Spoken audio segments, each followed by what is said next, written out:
माता तारा रानी की कथा जो आज हम आपको सुनाने जा रहे हैं।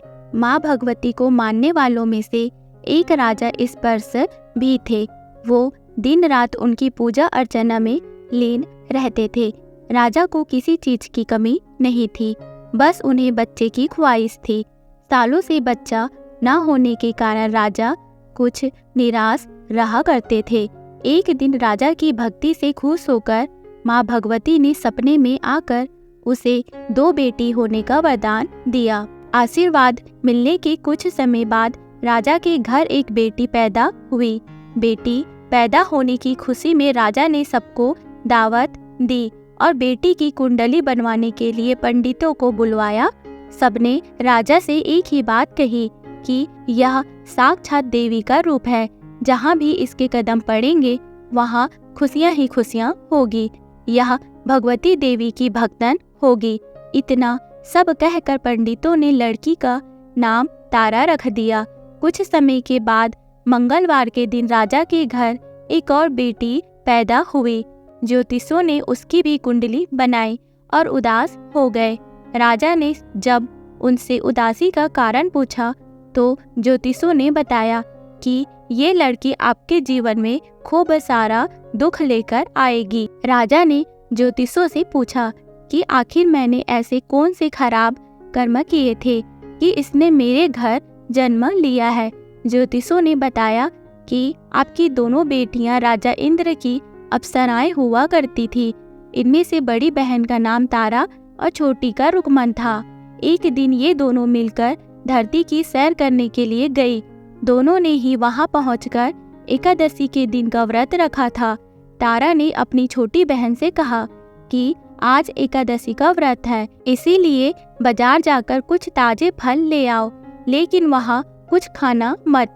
रुकमन बाजार फल लेने के लिए चली गई। वहाँ उसे मछली के पकोड़े दिखे।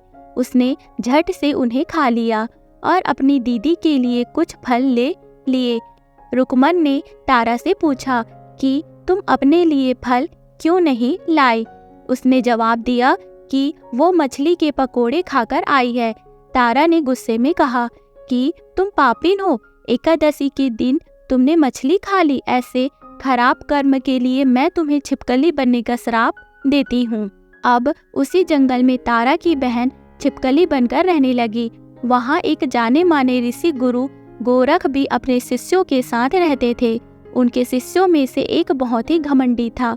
अपने घमंड के चलते वो शिष्य कमंडल में पानी भरकर एकांत में बैठकर तपस्या करने लगा।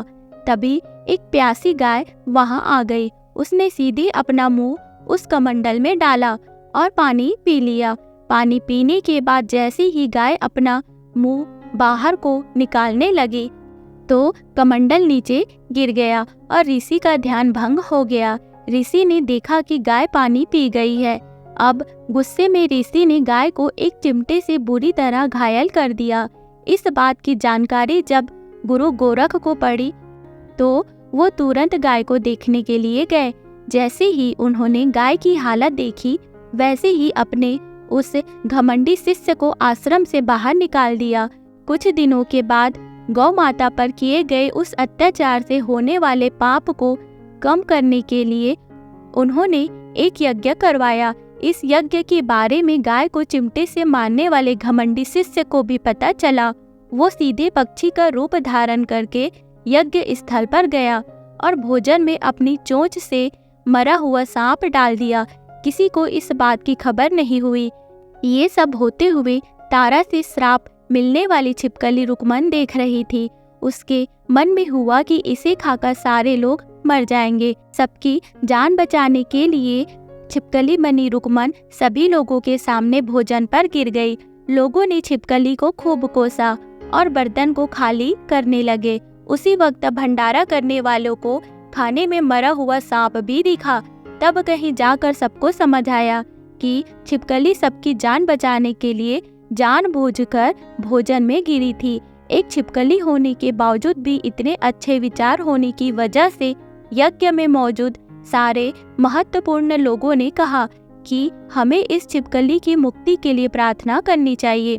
पंडित ने आगे बताया कि सबकी प्रार्थना से ही वो छिपकली तीसरे जन्म में आप जैसे प्रतापी राजा के घर बेटी के रूप में पैदा हुई है।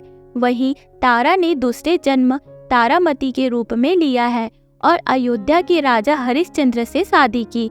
इतनी सब बातें कहने के बाद पंडितों ने राजा स्पर्श को रुकमन को मारने की सलाह दी। इस बात पर राजा बोले, मैं किसी बेटी को कैसे मार सकता हूँ, ऐसा करना पाप होगा। फिर ज्योतिषों ने कहा कि एक संदूक में सोना चांदी लगवा कर उसके अंदर लड़की को रख देना और संदूक को पानी में बहा देना। उसमें लगा हुआ सोना चांदी देखकर लोग नदी से संदूक जरूर निकालेंगे और लड़की की जान बच जाएगी। राजा ने ज्योतिषों ने जैसा बताया ठीक वैसा ही किया। नदी में सोना चांदी जड़ा हुआ संदूक देखकर काशी के पास एक भंगी ने उसे बाहर निकाल लिया।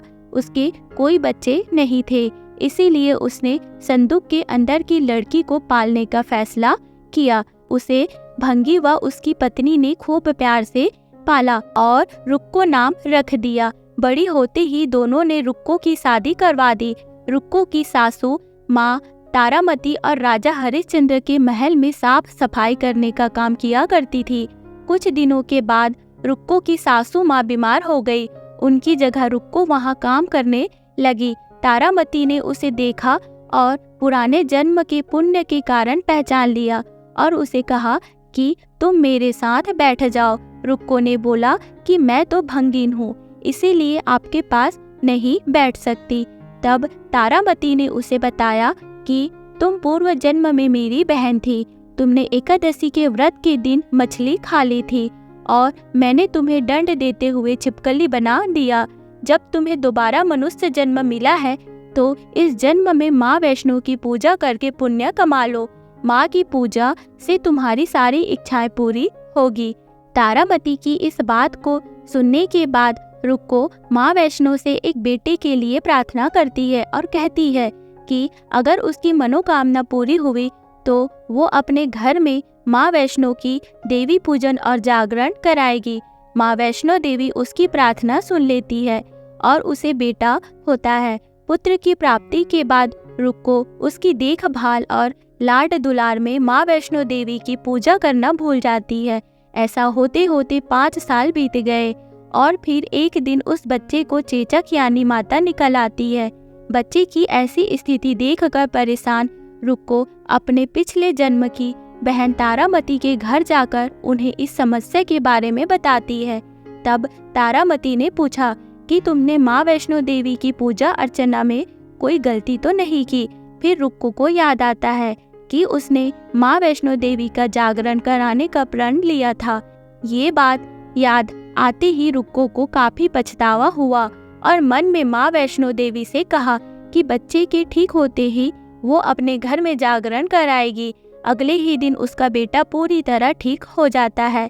तभी रुक्को ने माता रानी के मंदिर जाकर पुजारियों को कहा कि मंगलवार के दिन घर में जागरण करवा दीजिए। रुक्को की बात सुनकर पंडित कहते हैं कि तुम यही 5 रुपए दे दो, तुम्हारे लिए हम मंदिर में जागरण करा देते हैं। रुक्को कहती है, मुझे पता है कि मैं चमारिन हूँ, लेकिन आप मेरे घर आकर ही जागरण करवा दीजिए। माँ किसी तरह का भेदभाव नहीं करती, तो आपको भी नहीं करना चाहिए। इस पर पंडितों ने विचार विमर्श करके कहा कि अगर रानी आपके जागरण में आती है तो हम तुम्हारे घर आकर जागरण करने के लिए तैयार हैं।